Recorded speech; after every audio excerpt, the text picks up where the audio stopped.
ایک دفعہ کا ذکر ہے، ایک خوبصورت شہزادی تھی جس کا نام نور تھا۔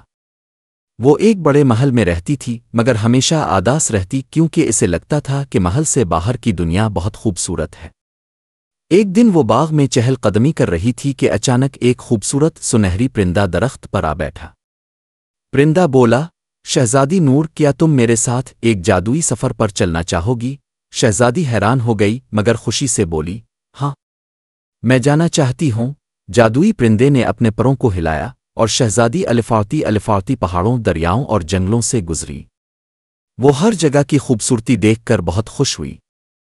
راستے میں وہ بہت سے جانوروں اور بچوں سے ملی اور ان کی مدد بھی کی۔ آخر کار پرندہ اسے واپس محل لے آیا۔ نور نے مسکرا کر کہا، میں نے آج سیکھا کہ اصل خوشی دوسروں کی مدد کرنے میں ہے۔ اس دن کے بعد نور ہر روز محل سے باہر جاتی، لوگوں کی بات سنتی، ان کے مسائل حل کرتی اور سب اسے بہت پسند کرنے لگے۔ سبق: خوشی بانٹنے سے بڑھتی ہے اور دوسروں کی مدد کرنا سب سے بڑا کام ہے۔